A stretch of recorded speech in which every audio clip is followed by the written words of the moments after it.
Сонсогч та бүхэндээ орой мэндийг дахин хүргэе. Дэлхийн Монголчууд ЭМЖЛ радио 88.3-аас 7 хоногийн давгаас баасан гарагийн 20 цаг 10 минутаас хүргэж байгаа хоол болтол хов зогоо оройтой шаршуур нэвтрүүлгийн 2025 оны 4 сарын 1-ний мигмар гарагийн дугаар шууд төрөхөд бэлэн боллоо. Студид хөтлөгч Чамцаа Амийн найруулагчаар Борхогийн Чинбатнаар ажиллаж байна.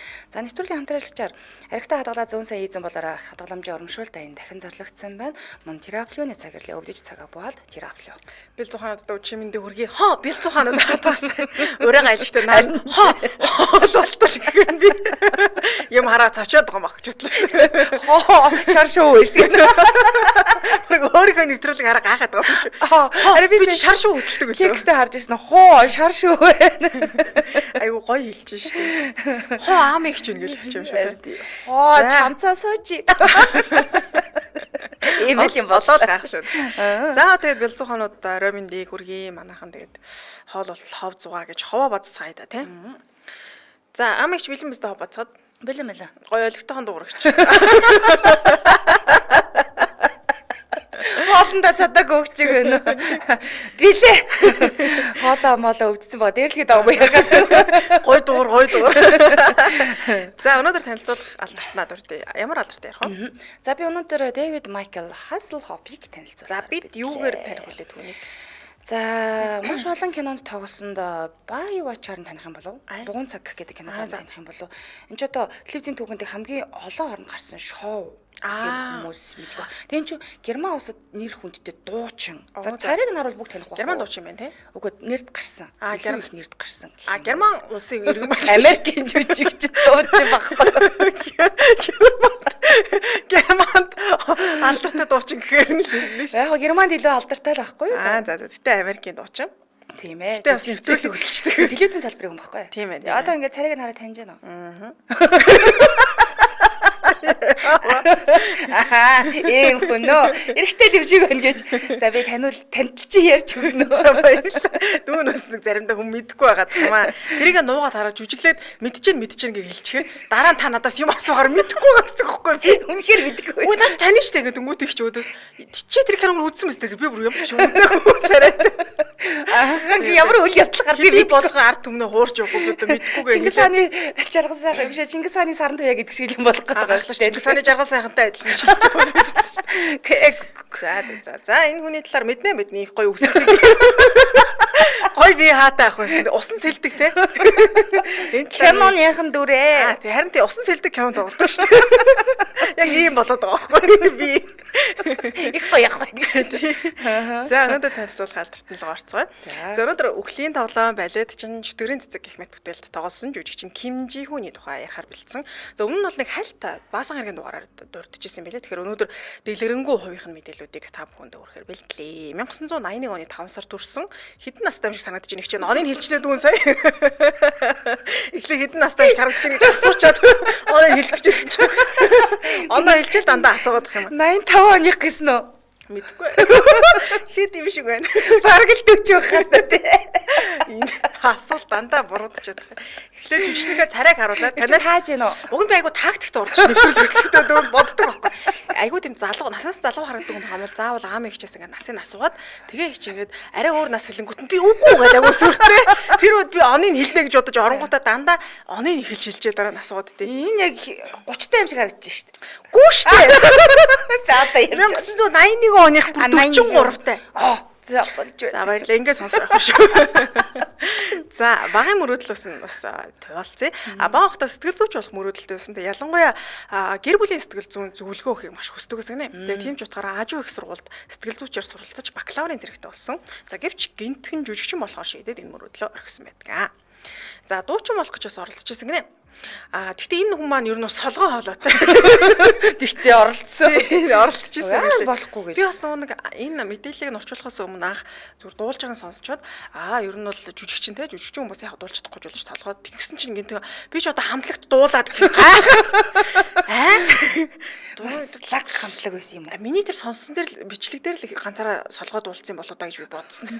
Юусан байна. Үгүй юм шиг байлаа. За тэгээ алдарт SM Entertainment тариалагдаад дуучин болохоор бэлтгэгдэжсэн. Тэгээд уг нь өөрийг нь оруулаад ингээд 4 гишүүнтэй хамтлагт бэлтгэгдэжсэн байл. Тэгтээ эцэстээ хамтлаганд харцсан.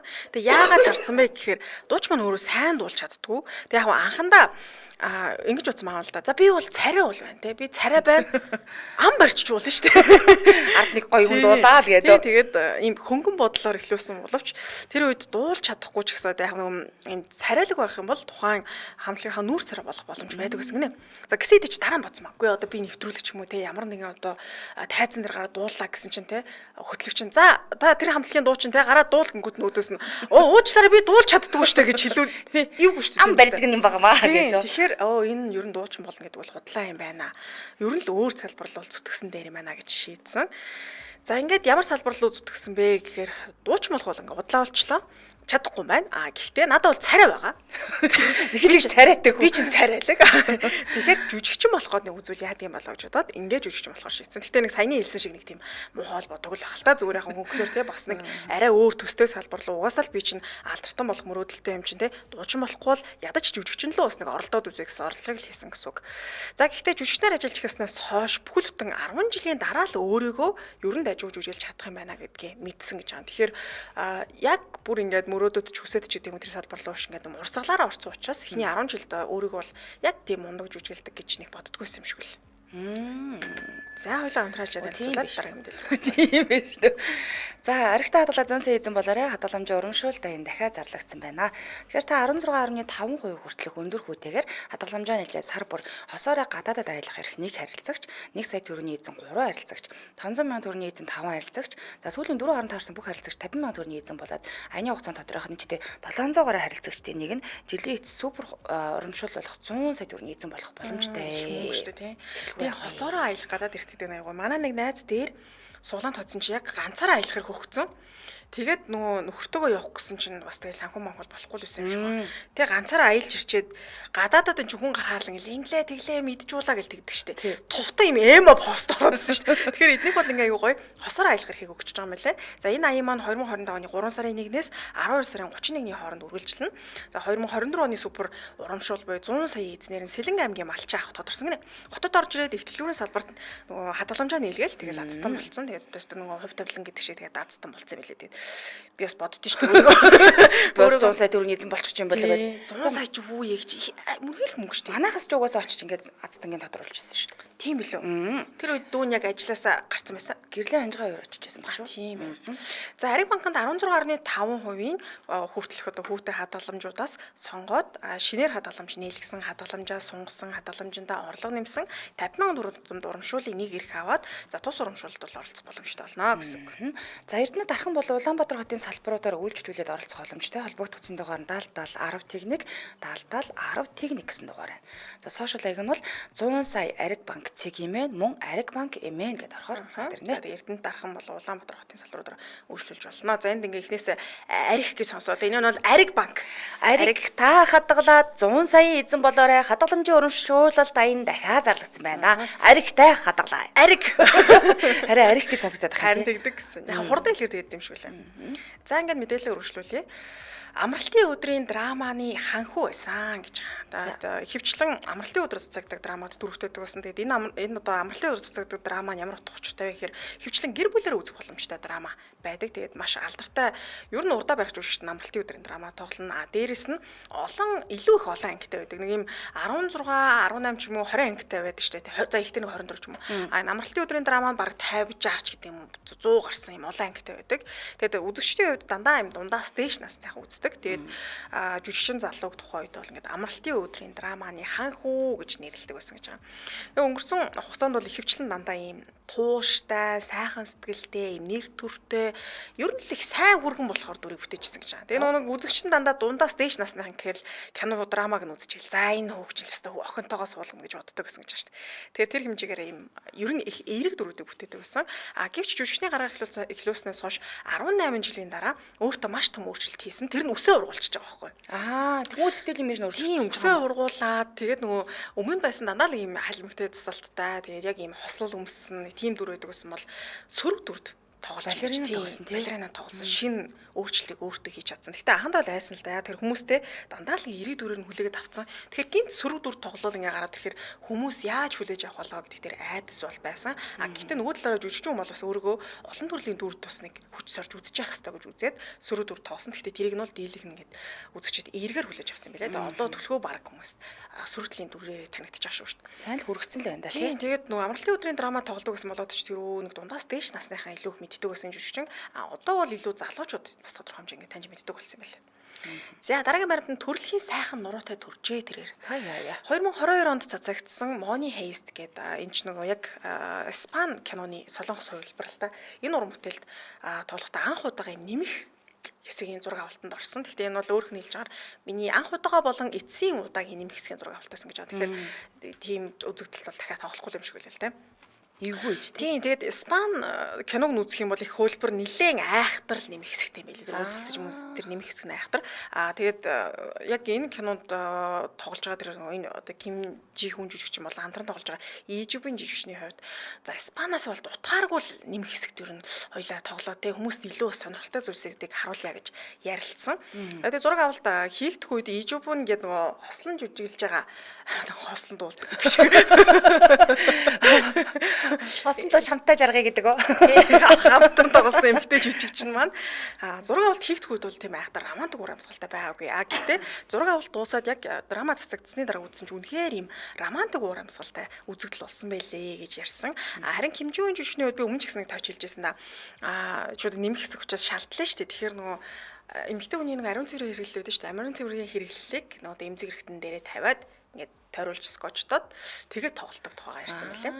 Тэгэж талдалдаг байхад би юу яг наад юм болдоо гэж бодоод байсан. Зориулт юм скотч байдаг юм болов гэсэн. Тэгэл ерөнхийдөө тийм бас нэг юм биений өнгөтэй ч юм уу тийм мар наачдаг юм шиг байлаа. Тэгээд энэ нэмэгтэй хэсгийн зураг авалтанд орсон. Сүүлд нэг нэвтрүүлэлт орох үеэр л яг тэр хөтлөгчин сонирхсан юм шиг. Үгүй яа тийм нэмэх хэсгийн зураг авалтанд орохоор ч тийм сэрэл мэрлүүлэлт тийм бол байхгүй гэсэн чинь. Тэгтээ тэр хөтлөгчин үнэхээр айхтар асууж байгаа. Сэрэл мэрлэлч хөдлөөл тэр одоо нөгөө ариун цэврийн хэрэглэлээ чинь нэвтэлж гарч ирээд чи. Тэр байгаа гэсэн нөгөө жүжигчин салмаа. Үгүй тийм юусоо байхгүй гэж нэвтэрч мэтрээ цоолж моосон бол юусоо байхгүй. Угаасаа тэр зураг авалт чинь нэг тийм хоёулах нь бол байгаа биш шүү дээ. Зураг авалтын багийнхан ингээ зөндөө хүн байгаа учраас камерт яаж харагдах вэ гэдэг талаасаа бодцохоор юусоо тийм сэрэл мэрэлгүүдлөөд тэр хосолж тоглож байгаа тэр эмэгтэй жүжигчний эмэгтэй хүний нүдээр харж маал тэ энэ үнэхээр гоё хүүхэн шүү гэж тийм ямар ч бодол төрөх байхгүй. Харин цэврийн хэрэглэл нэвтлэн ч гэж хайшааж авах тийм. Цоолж гарч хүүхэн суугаад байгаа шүү. Цоорн ч гэж арайж байхгүй. Жүжигчин манаас энэ хөтлөгчийн яриаг сонсч бол инээгээл хэлээ л тэ. За бас нэг хүчлээ зүйл нь бас л тэр хөтлөгч асууж байгаа. Та ингээд тэр нэмэх хэсгийн зураг авалтаа гарсан нуруу ч бүр үнэхээр арай л цэвэрхэн бэл ямар ч батг байхгүй. Яаж ийм гоё нуруутай байдг юм бэ гэдээ асуусан. За тэгсэн чинь би нуруу бол нэг айхтар арчлаад байдгээ. Угаасаа ингээ ганцаараа бахарч хүн нуруугаа сайн угааж чаддгүй шүү дээ. Тэр зайлвал ингээд ерөөд тойрч угаадаг гэж байгаа юм чи гол нуруу байлаа гэхээр тэр нурууны гол хэсгийг хөрх хэсэгтэй хөрх хэсгээрээ тойруулж угаадаг. Тэгээ миний яг нурууны гол цөм хэсэг бол цөл шиг байдаг гэж байгаа. Гар хүрдгөө хизээж хөрөхгүй гэдэг. Миний ч гэсэн цөлшүүл байдаг л та.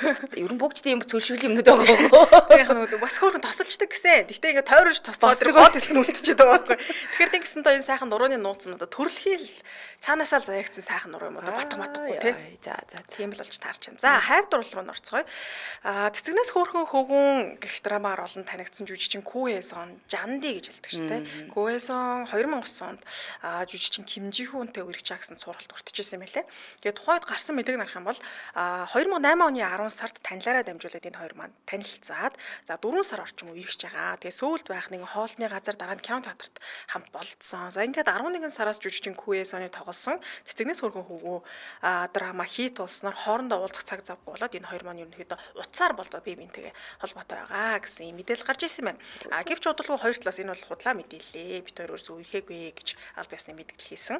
За үүнээс өмнө бидэнд шимэгч киногаар танигдсан жүжигчин Жоо Ёжонтой бас нэр холбогдчихсэн юм байлээ. Нэг нэвтрүүлгээр энэ Жоо Ёжон жүжигчний тухай бас нэг тальт дурдж ярьж ирсэн юм лээ. Тэгэд юу ч хэлсэн бэ гэхээр би жүжигчнэр ажиллаж эхлээд удаагүй байхдаа энэ Жоо Ёжон жүжигчинтэй нэг уран бүтээл тоглоод ерөнхийдөө тодорхой хэмжээ би түүнд татагдсан. Тэгэд зураг авалт 6 сарын турш үргэлжилсэн. Үнэхээр сэтгэл татам юм хтэйсэн. Тэгээд 6 сар үргэлжлэх хугацаа нэг битэр маш сайн таньж мэдсэн. Тэгээд сүүлдээ бол ер нь найзаараа үлдэх нь зүгээр юм байна гэх юм шийдвэрт хүрсэн тухайга Ким Жи Хүн жүжигчин хэлж ирсэн юм байна. Харин жүжигчин Жоо Ёжоны хувьд тэр бол миний зүгээр л тийм хөөрдөн жоохон эрэгтэй дүү шиг залууштай л гэж хэлжсэн байл.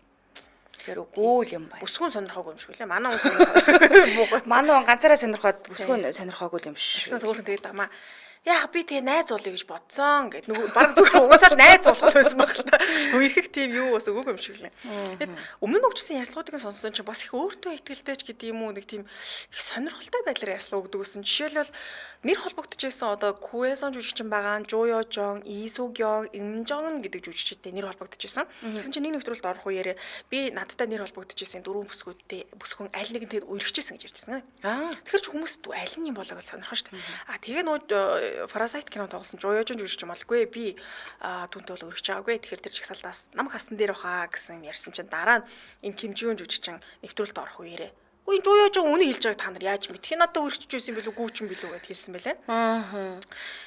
Заавал үннийг бол хэлэх албагүй шүү дээ гэсэн. Тэгэхээр хүмүүсийн сонирхлыг улам татаад угандаа хүмүүс яхаа за энэ Жуёжон биш бол те Исугён биш юм юм шиг за Исугён биш гэх юм бол тэр юм байна гэд чи ядаж чагсаалтаасаа те ганц хоёр хүнийг хасчих гэсэн. Үгүй би хасах боломжгүй нэмэх л боломжтой. Энэ хоёр хүн нэмчихжээ л шүү дээ. Тэгээд ахаа нэмчихээ 6 хүүхэн дээр солонгосчууд нь төөрсөөр энэ бол ингээд нууц хэвээр үлдсэн байна. Наа чиг сонирхолтой юм ба шүү дээ. Би тэрээд айдлангтай нь үргэжсэн. Гэт хэлж болох юм. Яг аль нь мэддэг. Би балдан дорж брэд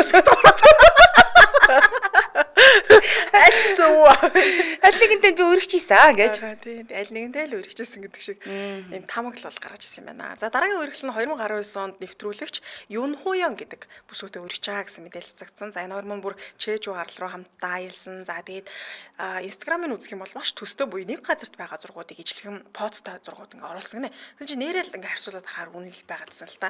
Яг нэг газарт те тэгээд ингээд цугал ахуулаг болгоо юм л та. Оо Барби шиг хөөхөн биш үү?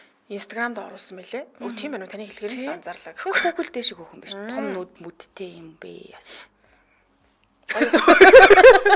Тийм лээ. Гой хөөхөн байсан гэж. Тий. Тэгээд энэ сайхан Барби шиг гой хөөхөнтэй өргөжсэн гэсэн цуурхалд урцсан. Гэвч чинь Барби шиг хөөхний хувьд бол үгүй ээ. Би төр зүгээр л дотны харилцаагаар сонь. Зүгээр анд нөхдийн харилцаатай. Тэгээд зүгээр л дотн харилцааг насах юм байна. Зүгээр л дотноо ерөөсөө үерхэж байгаагүй гэж үүсгэсэн. Тэгэхээр энэ үерхэл нь бол худлаа болж таарсан. Тэгэхээр нэг тийм олонний өмнө үргэжсэн. Яг үерх нь үргэлэл байт юм байлээ. Тэгээ тэрийг юм мөрч юм даа. Ер нь онцгой мэт байлгадаг. Тарих угаалт хийдэг юм байна. Ер нь бол би дөрвөн хүүхний аль нэгэнтэй нь үргэсэн та нар би бол үерх нь үргэтгэл гэсэн байдлаар хийсэн гэсэн үг юм да. Тэгээ энэ хүүхэндээ үрч юм чи үерхэн ч үерхээгүй дотно. Тэгтээ үерхээгүй. Тэгтээ үерхдэг гэдэг ёо гэж чи харааштаг шилээ. Тиймэрхүү юм яриад байгаа шиг байна шүү дээ. Тийм дотно л байсан шүү. Тийм харилцаа бол байхгүй. За. Их дотн юм уу? Тэр их тууштай юм байла. Маш олон төрлийн спортоор хичээлдэг. Тэгээд би хаадаач гэсэн маш их анхаардаг. Багасаа л спортоор хичээлж исэн. Тэгээд ер нь хүнд спортуудыг ийм нүгдийн ахын анхандаа чадахгүй ч болно шүү дээ. Гэхдээ үнэхээр хичээсээр аваад ингээд дараа нь нэвтрүүлгээр ороод би одоо энэ спортоор ингэж хичээлдэг гэд харуулчихыг бодоход үнэхээр тийм тууштай төрлийн залуу гэж хүмүүс онцолж илээ. За гоё юм байна. Одоо тэгээд үерхсэн ч шүрхээгүй ч байгаа байна те. Одоо тэгээд нууцлага юм байна. Мэдгүй үерхэж байгаа гэж магадгүй би бол мэдсэнгүй. Харин те магадгүй гэтээ мэдгүй юм байна шүү. Энэ сүүлдээсэн чинь 2019 онд холбогдсон шүү дээ. Яг 2025 оны байдлаар бол холбогдсон одоогор байхгүй болох шүү. Тэр өмнөх үерхлүүд нь бол дандаа 2008 9 ч юм уу те 12 онд өгсөн. Би минь тасархаа юм аа. Энэ урт ус ямар гой зөгтгий. Тэгээ энэ урт усыг өөрөө тэгсэн намайг секси харагдуулдаг гэдэг жилээ. Тийм ээ. Үнэхээр тэгчин. За тийм л тийм аа. Орлож энэ. За дараагийнхаа алдарт нь л орё. За дараагийн алдарт нь Дэвид Майкл Hasselhoff. За 1952 оны 7 сарын 17-нд өрсөн. Ерөнхийдөө бол Hope гэдэг очт 25 тал гэж. Би асуугач. Энэ хүү эд тарагч юм. За буруудчлаа. За Hope гэж юу нь бол одоо пенэдэнд бүгд дууддаг. Одоо 73 настай Америкийн жүжигчин, дуучин, телевизийн салбарын хүн ба. За нэг гоцгойд юм юу ингэ гэсэн чинь түүний өндөр нь 193 см. Оо нэлээд өндөр юм шүү дээ. Тийм маш өндөр гэдгээр алтартай юм байлээ. Ер нь бол ингээд хүмүүстэй ингэ зэрэгцээс ялгараад ингэ харагддаг юм байна. Оо тэгж тэгч зүгээр нэг чи ялгаа. Та ялгахгүй гэж бодсон юм уу? Би ялгахгүй гэж бодсон. Бараг чамцаа 64-тэй ойрхон. Чамаас нэг ялгахгүй гэж бодсон чи 93 гэж шүү. Би ч бараг 93 шиг л харагдсан шүү.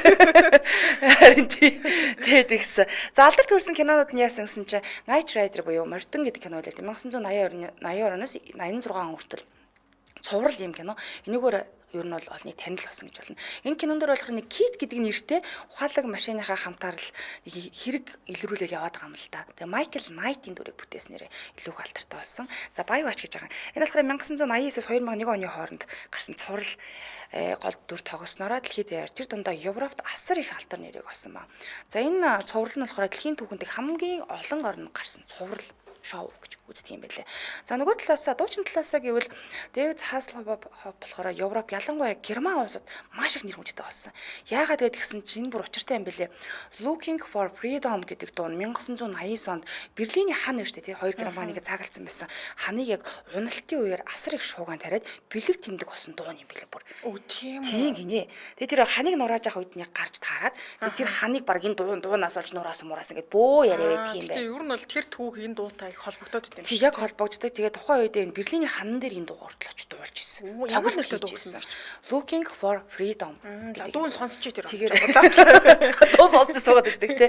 За сонирхолтой баримтуудаас нь дурдвал одоо энэ Хоф гэдэг байгаа хочин нь шүү дээ тий. Фэнүүд нь болохоор чүтэн бичрэгч нэрнэгтэй өхөөрдөж дуучдаг. Им жижигхэн гэж дуучдаг юм байлээ. За тэгээд Дэвидийн хувьд болохоор 2000-аад оноос хойш өөрийгөө баг зэрэг хошигнож харуулдаг болсон. Юу гэх юм бэ тийм хошин цувралт их харагддаг болсон гэж байна. Тэгээд дэлхийд ирэхэд хамгийн олон удаа телевизийн шоуны гол дүр тогсон жүжигчдийн нэг гэдгээрээ Генесийн номд бүртгэгдсэн байдаг. Тэгэхээр энэс өөр рекорд Генесийн номд орсон хүмүүс байдгүй юм байна. Сонирхолтой. За бага наснаас нь дурдвал гэрийн эзэгтэй Долорес Триса болон гүйцэтгэх захирал байсан Жозеф Винсент нарын хүү болон мэдлсэн байдаг. За тэдний гэр болохоор Герман, Англи, Ирланд гаралтай юм байна. Тэгэхээр Германы холцтой гэсэн Ромын католик шарсантай. За тэгээ бага насаа бол Флоридад өнгөрөөж исэн. Ер нь бол дараа нь болохоор Жоржиа мужи Атланта хотод амьдарч агаад Марист гэдэг сургууль суралцсан байдаг. За Марист сургуульд суралцсан. Тэгээд багасаа л ер нь өөрөө жүжигчин болохыг мөрөөддөг гэсэн юм байлээ. Гэхдээ анхандаа нөгөө өндөр байсан учраас ер нь үеийнхнээс өндөр харж нэг хүүхд жоох ичимхий байх гэдэг чинь үрс хичээд энээс болоод их ичимхий дуугүй талтай хүүхдээсэн. Тэгээд баг сургуульд байхдаа сургуулийн жүжигний дугууланд итгэвтэй оролцоод эхэлсэн нь түүнийг нэг өөртөө итгэлтэй тайзан дээр хүмүүстэй харилцахад нэг амар болгож өгсөн юм байлээ. Гэхдээ жүжиг гэхээсээ илүү эхлээд нь болохоор шатрын дугууланд гэсэн. Шатрын тэмцээнүүдэд нэлээд оролцдог байсан. Логик сэтгэлгээ сайтай юм хүүхдээсэн гэж тэмдэглэж үлдээсэн байт юм байна. Ингээд 7 настайгаас анх Питер Пен шүү дээ тийм ээ. Жүжигийн гол дүр тоглохтой яг жүжигчний амьдралд дурлаад за би ер нь бол том болоод жүжигчин болно гэж эргэл буцалтгүйгээр шийдсэн. За гэр бүл нь ч гэсэндээ энэ мөрөөдлийг насар их дэмждэг байсан баа. За тэгээ бага насны онцлог нэг зүйл нь онцгой нэг зүйл нь юу гэсэн чинь өөрийгөө ер нь бол хизээж төгс гэж боддггүй байсан. Тэгээд за тэгсэн ч гэсэндээ би чадах юм байна гэж зоригтой зүтгэснийхээ эцэд мөрөөдлөө биелүүлсэн. За ингээд 70 онд болохоор ахлах сургуулаа төгсөж байгаа юм л да. Тэгээд ахлах сургуулаа төгсөхийнхээ өмнө болохоор илтгэлийн багийн гишүүн, хилцүүлгийн ахлагч, найрал дууны ерөнхийлөгч, волейболын багийн ахлагч гэл маш олон үүрэг гүйцэтгэдэг байсан маа. Надрахгүй гэж байгаа. Би ч байсан л та гэдэг. Тэр өнөхөр олон төрлийн байж тээ. Тийм маш олон төрлийн юм. Тэгээд Калифорник урлагийн хідээд сургуулийг театрын мэргэжлэр төгсөхөөс өмнө болохоор Окландын их сургуулиас суралцж ирсэн юм байлээ. Өсвөр наснд болохоор Дэвид улам бүр тайзан дээр тоглохдоо дуртай болсон. Одоо оюутан байхдаа илүү их тайзан дээр гарсан гэсэн үг л дээ. Сургуулийн жүжигт одоо бүхэл дүрт нь оролцдог байсан маа. Тэгээд спортод бол үнэхээр их сонирхолтой. Жинхэнэ хүсэл нь бол урлаг талдаа татагдчихсэн. За яг спортын хүн болж болох л байсан. Гэхдээ урлаг илүү татсан гэх юм уу. Жүжиглэх, дуулж, бүжиглэх авьяасаа хөгжүүлэхэд гол анхаарлаа хандуулж гисэн маа юм л да. За тэгээд олон нийтийн өмнө гарахдаа эхлээд нь бол маш хэцүү байдаг байсан. Бүрэг хичимхээс учраас дуу гардгүй хөлсөн цутгаа чичрээд ингээд байдаг байсан. Энийг даван тусараад гарч чадсан маа. За тэгээд тайзан дээр гарч би ингээд тавирсараад сүүлдээ тайзан дээр байхдаа л тайван өөрийнхөө чөлөөтэй байгаа мэдэрдэг болсон юм л да. Ингээ өсвөр насндаа Дэвид Лизэд гараад алтартаа болохыг мөрөөддөг. Ер нь бол лизер гардаг нэг юм алтартаа хүн болно доо л гэж мөрөөддөг байсан маа. За ингээд Эд Сулливан шоу зэрэг телевизийн нэвтрүүлгийг үзэж өөрийгөө нэг өдөр дэлгэцэн дээр гарахыг төсөөлөд ингээд сууждаг гэсэн. За би одоо ингээд дэлгэцээр гараад удахгүй ингээд алтартаа хөтлөж болно доо гэж сууждаг байсан. За ингээд 16 настай байхдаа жүжигчний сургалтанд явахын тулд ажил хийж өөрөө мөнгө цуглуулж эхэлсэн. Өөрийгөө ер нь бол хөгжүүлж эхэлсэн маа. За карьерийн анхны алхмууд нь яасан гэхээр 1970-аад оны ихэр бол суралцж байхдаа Дэвид жүжигчнийхээ ур чадвараа одоо мэргэжлийн түвшинд хөгжүүлээд театрын болон дуу хөгжмийн урлагт гүнзгий дуртай болсон буй суралцж эхэлсэн маа л да. Ингээд сургуулаа төгснөхийн дараа Лос Анжелест үлдэхээр шидээд жүжигчний ажил өөртөө хайж эхэлсэн маа. Эхэндээ бол мэдээж рекламанд ч юм уу тий дандаа туслах дүрүүд л тоглож эхэлж байсан. За тэгсэн чинь томоохон боломж нь 1975 онд гарч ирсэн. Энэ болохоор The Young and Restless гэдэг алдартай савнгийн дуурийн сериал Докторийн дүрд, Доктор Постерийн дүр тогснороо одоо арай хүмүүст төрж эхэлсэн гэх юм уу амжилтаа одоо баттгаж эхэлсэн. За энэ дүрийг 7 жилийн турш бүтээсэн. Одоо нэг дүрд яваад энэ хугацаанд үзэгчид түүнд одоо тасаад гэх юм уу нэр хүнд найжмаар өсөж ирсэн байна. Одоо нэг 7 жил харж тэр хүндээ тасна үсттэй. Юу гэсэн жүжиглэлт нь муу юм уу таах та тий? Гэхдээ яг одоо тэгээд 7 жилийн турш нэг цуврал үргэлжсэн цуврал гэхэр чинь бас дасж алдартай ус гэх. Явцын дурс үзэж. Одоо чи өдөр ч бас дасгацсан зүж байгаа. Ойлааш нэрээ тийм бахта нэрээ тийм. Ойлт нь дасч алдартай болдог гэсэн тийм. Өөр мөр шинэлэг юм алдартай. Баггүй шүү дээ. Ойлаа өдөр болго орой болгохыг сусараа дасгацсан үгүйсэн. Ер зөв наа чи их зөв бодлого байна. Тийм байна. За энэ сериал дээр ажилласан түн тогтмол орлоготой болоход нөлөөсөн мэргэжлийн найруулагч продюсертэй харилцах том боломжийг өгж байгаа юм л да. За ингээ 82 оны хамгийн том одоо тесрэлтний хийсэн юм гэхээр энэ цувралдаа тоглож байхдаа Дэвид Алидийн илүү хадал явдалтай баатарлаг дүр тоглохыг мөрөөждөг болсон юм байна. За одоо би эмчээсээ болоод нэг тийм баатарын дүр тогломоор байна гэдэг. Тэгтэн Хасловыг тухайн NBC-гийн ерөнхийлөгч Брэндон 1982-аас 86 оны хооронд Knight Rider гэдэг боевик гэмт хэрэг олон ангид кинонд Майкл Найтийн дүр тоглохоор одоо өрсөн байдаг. Чи энэ дүр тоглоо гэд. Энэ цуврал нь болохоор Майкл Найт гэдэг гол сонгогдсон түүний карьерийн хамгийн том эргэлтийн цэгэн болсон гэж үздэг. Одоо сонирхолтой баримт нь гэвэл энэ дүрд яагаад сонгогдсон гэсэн чинь тухайн үед бол үнэхээр царайлаг залуу байсан. Яг царайлаг биш гоё бие бэлтартайгаацаар биш юм байна л да. Яагаад тэгэхээр тийм хинч харсан энэ бол их тийм баатарлаг залуу байна да гэдэг мэдрэмжийг төрүүлэхээр байсан гэсэн. Продюсерд нь тгийж сонгосон юм билээ. Таны харваач энэ бол баатарлаг хүн байна да гэж харагдах байсан. За тэгээд энэ цувралыг яг гарах үед нь зарим продюсерууд нь жоохон эргэлтчихсэн гинэ. За одоо энэ ч те нэг олигтой явах юм одоо гэсэн ч гэсэндээ удалгүй түүхэн хит болж чадсан. Цуврал нь. За Baywatch нь болохоор дараагийнх нь байгаа. Ингээд 89 онд нээлттэй хийсэн Baywatch цувралд эргэн ирэлттэй хийсэн. Эхний улирал нь харамсалтай нь яг тийм өндөр амжилт олоогүй юм байлээ. NBC телевиз шоуг цацаад цаашид үргэлжлүүлэхээс татгалцсан буюу за болио наач нэг тийм санхүүгийн хувьд бол амжилт олохгүй юм байна. Яагаад тэгэхээр санхүүгийн хувьд алдагдал хүлээгээд яана гэсэн учраас энэ цуврал ингээд цуцалж байгаа. Тэгтэн Дэвид Хаслбоп өөрөө болохоор энэ Baywatch-ыг зүгээр орхихгүйгээр шийдсэн. Энэ амжилт олно гэдэг зүн совин гэдэг ч юм уу тийм юм байсан юм байна л дээ. Тэгээд энэ шоуг үнэхээр амжилттай болно гэж итгэжсэн учраас бусад продюсеруудаа хамтраад шоуны эрхийг өөрөө худалдаад авсан юм байна. Тэгээ өөртөө санхүүжилт хийгээд үргэлжлүүлэхээр шийдсэн. Өөрөө гол дүрд нь тоглоод продюсераа хийгээд санхүүжүүлээд ер нь бол бүх юм тэн дээр тэнцэн тавьсан гэсэн үг. Ингээ 91 онд болохоор телевизэд өөр телевизэдүүд одоо зараад энийг одоо дахиж эхэлсэн байдаг. За Baywatch богино хугацаанд дэлхийн 140 гаруй улсад гарсан юм билээ. Тэгэхээр нэг өдөрт нэг тэр бум гаруй хүн үздэг шоу болж урсан. Тэгэхээр ямар алдартай вэ гэдэг нь эндээс харагдах бах. Шоуны ирч хүчтэй аврах ажиллагаанууд тэгээд наран шаардлагууд юм гоё байгаад. Яг нь далайн эрэг одоо нэг хамгаалагч гэдэг байгаа шүү дээ. Далайн эрэг аврагч гэдэг нь нөхгүй. Тэгээд залуучууд өсвөл мөрөөдөл бие бэлтрийг гайхалтай төрхүүдийг бүгдийг нь харуулсан үзэгчдэд бүр дуур булаам санагдсан гинэ. Тэгээд энэ гоё биетэй хүмүүсийг харахад бол үзэж эхэлсэн юм байна. Миний үзсэн кино юм байна.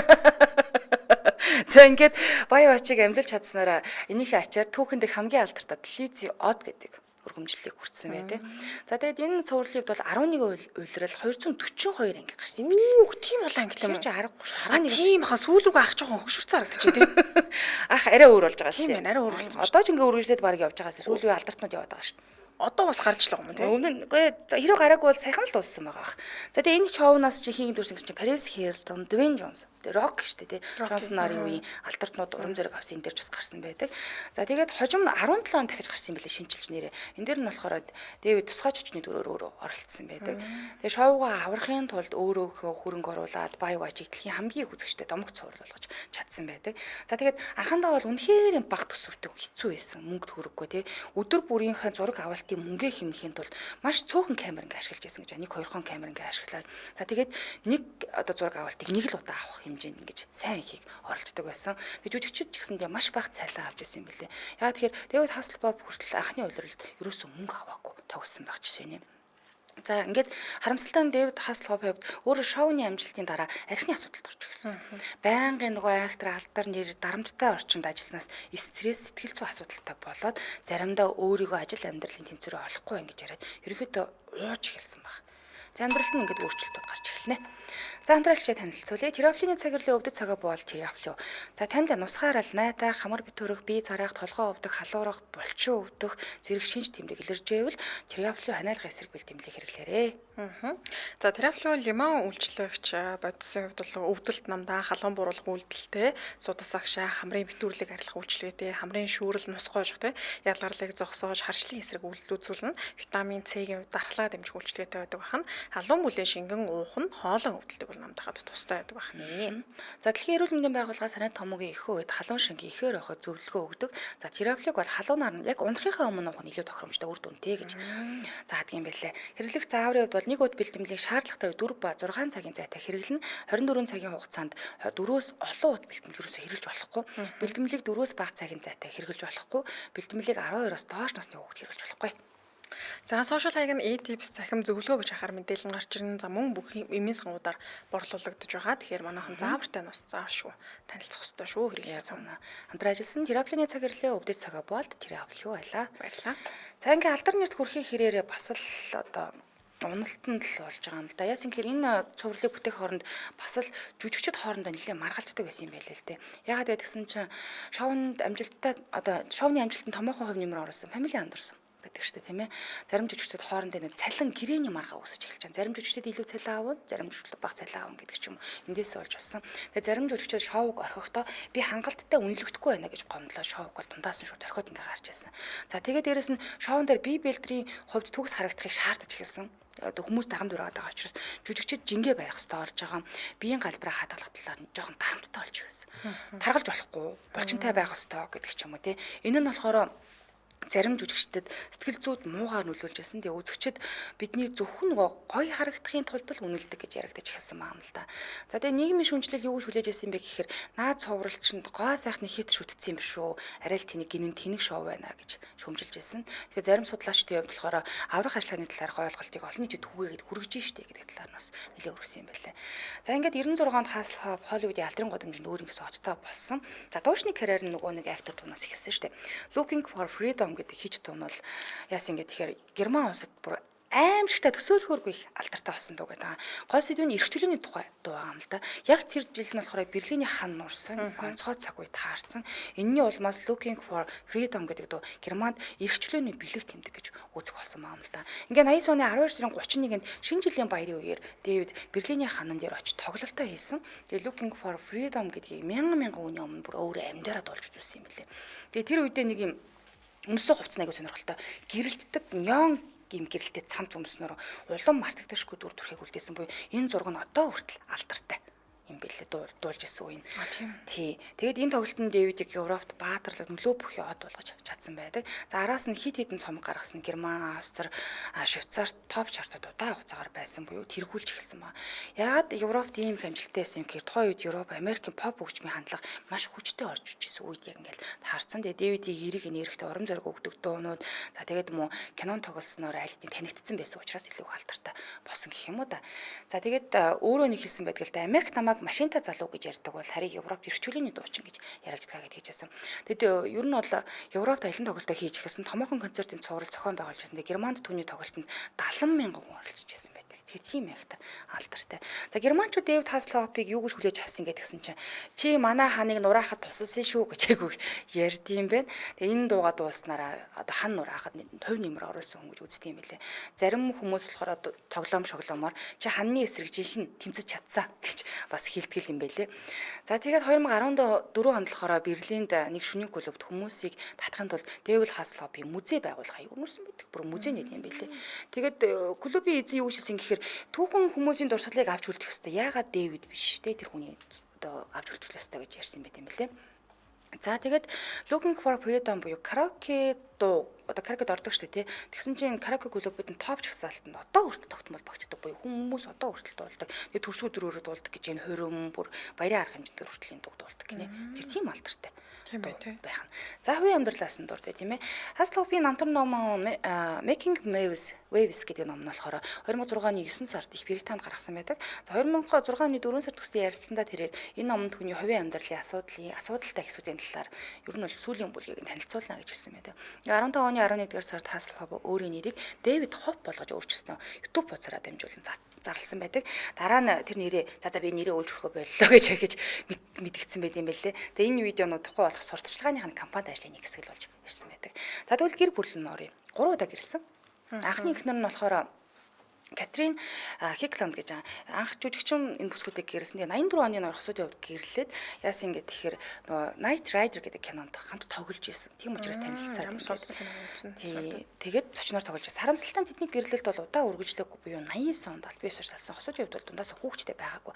Харин хоёр дахь эхнэр Памела Бач гэж. За 89 онд дээвд жүжигчин дуучин Памела Бачтай танилцаад удалгүй гэрэлсэн. Тэд хамтдаа их олон жилийн турш уул амьдэрсэн байдаг. Тэгээ олон нийтийн өмнө бол ерөөдөө маш аз жаргалтай хосуудтай харагддаг байсан. За Памелагийн өвдөж гисэн нэг Baywatch дээр нь гисэн зарим анги дээр нь тоглосон буюу их нэртэйгээ хамт юу кино тоглож явчихдаг юм билээ. Хосуудын хувьд бол хоёр охинтой. За том охин нь 80 онд төрсөн, дараагийн охин нь 92 онд төрсөн байдаг. За тэгээд том охин нь одоо жүжигчин телевизийн шоуны од бол бага охин нь цагур өмсгч жүжигчин юм байлээ. За тэгээ октоо маш их хайрладаг. Миний хамгийн том бахархал гэж байнга ярьдаг. За ингээ 2006 онд болохоор Дэвид Памела хоёр салахаар шийдсэн. Тэгээ салалтын дараа маш их маргаан дагуулсан юу ингэ гэсэн чинь хоёр октоодын асрам хамгаалах асуудал тий хувь амьдралын маргаанууд хэвлэлээр багуу шуган тарсан байдаг. Тэгээ тухайн үед Дэвид заримдаа нэлээд архины асуудалтай байсан гэдгийг нь ил тод болцсон. Тэрийг өглөө зөвшөөрсөн. Өөрийгөө өөрчлөхөд анхаарч эхэлж байгаа гэдгээ хэлсэн байдаг. За тэгээ ээж нэг охиноо, аав нэг охиноо хоёр тишээ ингээд аавч салсан бол сүүлд нь бол хаслаа хожин хоёр охин хоёул ингээд насран хамгаалах эрхийг авсан байт юм байна. За 2010 оны 12 дугаар сарын байдлаар тэр охтой хамт өмнөд Калифорнид амьдарч байсан байдаг. За тэгвэл одоогийнх нь эхнэр нь болохоор Хейли Робертс гэж үсэг байгаа. За энэ хоёрын танилцсан түүхний хөөрхөн 2010 онд энэ хоёр танилцсан юм билээ. Улсын модель Хейли Робертс гэдэг бүсгүйтэй танилцсан. Тэгээд гарын үсгийг авах гэж анх танилцсан гинэ.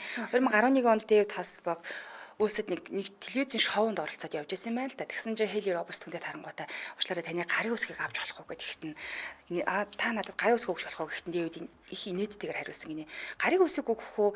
Яг тэгвэл та надад орой хоол аваад өгчвөл би гарын үсэг зурж өгч болох юм гэж хариулсан юм бэ лээ. Наач од хүмүүст л нөлөөлдөг зүйл шүү. За тэгээд ингээд анхны болзоонд явсан байдаг. Тэр цагаас хойш бол харилцаа нэхэлсэн. За тэгээд Hasselhoff 1952 онд төрсэн байсан. Харин Хейлиг хувьд болохоор 1980 онд төрсэн буюу энэ хоёрын насны зүрх нь 28. Тийм. Гэтэ насны зүрхөө үл тоосон. Тэгээ би ч гэсэн үл тоож байна. Зүгээр шүү дээ. Яа дээ. Нас бол зүгээр нэг тоо. Чамайг инээмсэлүүлдэг, зүрх сэтгэлийг чи хөдөлгөдөг хүнийг олбол нас хамаагүй гэж Дэвид хэлсэн байдаг. За тэгсэн чинь гэрлэгсэн айгүй хөөрхөн 3 удаа асууж яж гэрлэхийг зөвшөөрүүлсэн байдаг. За 3 удаа гэрлэх санал тавьсан гэсэн үг байхгүй. Эхний 2 удаа хийлэж яхаа эргэлдсэн буюу би одоо бэлэн биш байна гэж хариулсан байдаг. 3 дахь удаага буюу 2016 онд Дэвид маш романтик байдлаар далайн ирэг дээр заяа ингээл нар жаргал төсөөлдөө нар жаргал ингээ байж байгаа үед нь элсэн дээр маш том үсгээр will you marry me гэж утсан чи надад гэрлэх үү гэд. Тэгээ Хейли гинт ингээл доош хаарсан чи нарны туяанд гялцсан тодорч харагц гэж байгаа шүү дээ. Тэр хоёр байцсан гэж. Бүсгүй болохоор хараагүй тэр элсэг бол хараагүй л шүү дээ. Өөр элсэн дээр л дуудсан баг. Тэгээ ингээд тэр том бичсэн байсан энэ анзаараагүй л явж исэн юм байна л да. Тэгэл гинт тэр нарны гэрэл тусаал ингээл доош харсан чи тэгэл бичсэн байсан. Наа нь сүүдэртэй биш тийм нар. Тэгэл бүсгүй тэр надтай гэрлэхгүй гэдэг үгийг харчаал найз залуугаа харсан чинь Дэвид өвдөг сүйтгэсэн. Сэтгэл хөдлөлөөр дүүрэн бүгж гаргаж ирээл надтай гэрлээ. Энэ хэлийг чи эхнийх нь лөө хэддэг санал нь 3 дахь санал нь. Тийм эхний хоёр дээр нь зөвшөөрөөгүй шүү дээ. Надтай гэрлэж гисэн чинь зөвшөөрсөн байлээ. За ингээ 2018 онд Итали улсын өмнөд ирэг дээр жижиг маш цомхоо хүрээнд хурмаа хийсэн байдаг. Тэгээ хурмаахан дараа юу гэж хэлсэн гэхээр надад дахин дуурлах, дахин амьдрахад итгэх боломж олгосон бүсгүй бол Хейли гэж хэлсэн байдаг юм байна. За эргэтэн цогтуурхын дурдаад. За ямар амар огцом дуусч байна. Ингээ гоё ядч жаргалтай дуусан гэсэн чинь. 90 оны сүүлчээр болохоор Baywatch-ийн алдар нэргэд оргилд өрсөн үед тэгээ асрах дарамтанд орсон стресс мэдэрч хэлсэн гэсэн шүү дээ. Тэгээ олон нийтийн анхааралд үргэлж төгс байхыг шаардаж эхэлсэн л дээ. Ерөөдөө ямар ч алдаа гарахгүй гэдгээсээ бол сэтгэл зүйн дарамтанд орж эхэлсэн юм билээ. Ингээд тэрийгэ дарахын тулд арх хугц туршилтаа олж эхэлсэн. Анхандаа зүгээр л тайвшрах зорилгоор арх байдаг байсан ч гэсэндээ айчмдаа өөрөө өөрийгөө хяналтаа алдсан ба. За ингээ 2007 онд алдартай бичлэгэн одоо цацагдсан байдаг. Энэ юу юм гэсэн чинь 2007 онд түүний өөрийнх нь охин болох Тейлор нэг удаа гэртээ арх уугаад согтуу байгааг нууцаар бичиж авсан бичлэгийг дэлгэсэн аавыгаа. Тэгээ бичлэг дээр аав нь шаа согтуу шалан дээр ингээд бүр ингээд ухаан мэдрэлгүй хөвтөж байгаа нь харагдана. Охин нь түүнд болохоор аава та одоо арх ууха болооч ээ. Арх уугаас ч болж таны амьдрал миний нүдэн дээр сүрж байна гэж хэлж байгаа нь харагддаг. Тэгээ энэ бичлэг олон нийтэд цацагдаад маш том дүүлэн болсон. Хожим Дэвид бас өөрөө ярьсан байдаг л те. Би охиныхоо ачаар л өөрийгөө олж авсан. Ер нь бол ухаарсан. Тэр л надад жигэнд туссан бай. Тэр бичлэгийг үзээд би одоо ямар аимшигтай байгаа юм бэ гэдгийг мэдэж авсан. Тэгэхээр одоо аргаа бараад л зарлалт болцсон юм шиг байна. Бичлэг хийгээд та одоо ийм байдалтай байгаа юм мэдэж гин үү гэж өөрт нь харуулсан юм билээ. Тэгээд тэр нь гол нь гээд цацагдсан учраас энээсээ болоод олон нийтэд өөрийгөө архичин гэдгийг хүлээн зөвшөөрөөд архиталтайгаа тэмцэхээр аль биесээр эмчилгээ хийлгэж эхэлсэн байдаг. Одоо бол архинаас гарах хөтөлбөрт хамрагдсан. Ер нь бол архи уухгүй байгаа гэсэн. Одоо эрүүл мэндийн хувьд ч гэсэн асуудалгүй болж эхэлсэн. За 2004 онд Лос Анжелес Дэвид жолоо барьж явахдаа автомашины жижиг ослог гаргасан байдаг. Яг ослон харьцангуй хөнгөө учраас хүний амнаас ноцтой бэртэл гараагүй. Тэгээд энэ үеэр нөгөө архи утсан явж исэн юм уу да гэдэг асуудал үүссэн гэсэндээ улмаар хариуцлага багтаа жолоодлого гэж бүртгээд торгуул төлөөд бас гарсан байдаг юм байна. За юм байна да ямар ч гэсэн амьдралаа эргэж авсан. Тийм байна тий. За болж тэ тэгэл аз жаргалтай сайн сайхан амьдарч байгаа л тий. Яг үнэ. За баярлалаа энэ түргээ нэвтрүүлгийн өндөрлөе. Студид хөтлөгч Чанцаа Амийн хариуцлагчаар Борхогийн чин Батнаар ажиллалаа. Нэвтрүүлгийн хамтран ажигчаар Аригта хадгалаад 100 сая эзэн болоорой. Хадгаламжийн урамшуул тань дахин зарлагдсан байна. Мөн тераплийн цагирлын өвдөд цагаа боолд терапли байла. Урагшлуулан амар цаг нэвтрүүлэг аван сонсорой. Түр баяртай. Баярлалаа. Баярлалаа.